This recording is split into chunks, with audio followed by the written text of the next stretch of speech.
Every evening at exactly 9:45 p.m., a man in glasses quietly pulls into the same shaded parking spot next to a public park in Shenzhen. The city around him sparkles with the lights of high-rise apartments, yet he sleeps in the back seat of his electric car. Not because he can't afford a home, but because he doesn't want one. Zhang Yulai, a 44-year-old software engineer with a six-figure salary, has spent the last 4 years living out of his vehicle by choice. And what's more surprising? He says he wouldn't trade it even for a luxury apartment, not even if it was free. What could drive a man with a stable job, a loving family, and a 4-story house in his hometown to give it all up for life inside a car? His story isn't about desperation. It's about freedom, quiet rebellion, and a hidden life in plain sight. Hit like, subscribe, and let's go. Before the car, before the park benches and gym showers, Zhang Yunlai lived a life that many would consider perfectly normal. Born and raised in the coastal city of Yangjiang, he grew up in a close-knit family and eventually earned a degree in computer science. By his mid-30s, he had a stable job, a modern apartment, and weekends filled with grocery runs, TV shows, and quiet dinners. He was the kind of man who always paid his bills on time and never missed a deadline. Colleagues described him as polite, reliable, and maybe even a little boring. But beneath that quiet routine, something didn't sit right. The long commutes, the rising rent, the sense that most of his paycheck was going to things that didn't make him happy. He started asking himself questions most people avoid. And one day he realized he didn't want more, he wanted less. A lot less. It started with a rent increase. Nothing dramatic, just a quiet notice slipped under his door. His modest apartment in Shenzhen, which had cost him 2,500 yuan a month, was going up by another 600. Not a crisis, but enough to make him pause. Zhang stared at the paper longer than he expected. He did the math again and again and realized something strange. He wasn't living poorly, but he wasn't really living either. The walls around him didn't bring joy. Most of his time was spent at work or on the subway. His apartment was just a place to sleep and shower. One weekend, on a whim, he packed a small bag, folded down the back seat of his electric car, and drove out of the city. Just to try it. One night turned into 2. And surprisingly, he slept better. Something about the silence, the space, it felt oddly right. Something was shifting. What began as a weekend experiment slowly crept into the workweek. Zhang found himself skipping nights at his apartment more often. He would park near a quiet park, roll out his sleeping mat, and fall asleep listening to the hum of cicadas. At first, he felt a little guilty, like he was doing something irresponsible. But the savings were real. He noticed it at the end of the first month: no rent, no utility bills, no cleaning service. His expenses had dropped by more than half. Still, it wasn't always easy.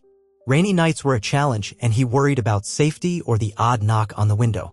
Yet every time he considered going back, he hesitated. There was a strange comfort in this stripped-down life. Simpler. Lighter. But was it sustainable? He told no one, not coworkers, not family. Part of him was still unsure if this was bold or just reckless. One early morning, just before sunrise, Zhang walked into the 24-hour gym where he kept a membership mainly for the showers. As he stepped into the locker room, he noticed a man about his age carefully folding clothes into a small duffel bag. Their eyes met for a moment. The man gave a polite nod, then left quickly. That moment stuck with Zhang. Later that day, out of quiet curiosity, he returned to the same parking lot near the gym and saw the same man's car, windows fogged slightly, parked discreetly in the corner. That's when it clicked. He wasn't alone. There were others, people who lived full-time out of their vehicles, quietly blending into the city's rhythm. It made Zhang feel oddly seen. Not eccentric. Not alone. That night, for the first time, he searched online, car living in Shenzhen. What he found shocked him. Forums, tips, photos, there was a quiet community living the life he stumbled into by accident. And they were thriving. As Zhang delved deeper into the online discussions, he uncovered a harsher reality beneath the quiet freedom. Many of the people living in their cars did so because soaring housing prices left them no other option. Some faced pressure from families who couldn't understand their choices, others worried about their health after months of cramped space and inconsistent sleep. The ideal of freedom clashed with the daily hardships: cold winters, crowded public bathrooms, and occasional police warnings. Zhang felt a growing knot of anxiety. Was he romanticizing a lifestyle born of necessity? Was he running from problems instead of facing them? His own family had been worried when he stopped coming home at night. The freedom he sought now felt fragile, maybe even reckless. And yet, he couldn't shake the feeling that this strange life held a truth others overlooked about modern life, about what really matters. What would you do if you were in Zhang's place? After months of living between parking lots and quiet parks, Zhang faced a turning point. His employer announced stricter attendance policies requiring employees to be physically present earlier and later for important projects. At the same time, a local neighborhood committee began increasing patrols in areas where overnight parking was common, making Zhang's chosen refuge less safe and more stressful. His car, once a sanctuary, started to feel like a trap. Zhang knew he couldn't keep this up forever, but going back to his old life seemed impossible too. The walls of his apartment felt suffocating, and the burden of rising costs loomed larger each day. He was caught between two worlds, neither offering a clear way forward. With the future uncertain, Zhang was forced to ask himself, what sacrifices are we willing to make for freedom, and how much comfort is enough? What would you choose if you were him? One rainy night, Zhang's car was towed from the parking spot where he had slept for months. The fine was steep, but worse was the shock of losing his temporary home. Without a safe place to rest, Zhang faced exhaustion and uncertainty like never before. His phone battery was low, and his mind raced through all the options. None felt right. He considered calling family but hesitated, ashamed of his secret lifestyle.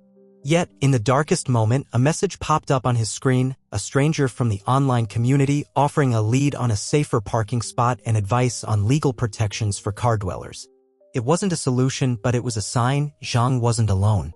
Even when life pushed him to the edge, there was a thread of hope, a possibility to find balance between freedom and security. What would you hold on to if you were in his shoes? With the help of the online community, Zhang found a quieter, legal parking area on the city's outskirts where overnight stays were tolerated. He adapted his routine, showering at the gym, cooking simple meals at a nearby market, and keeping close contact with friends he hadn't spoken to in months.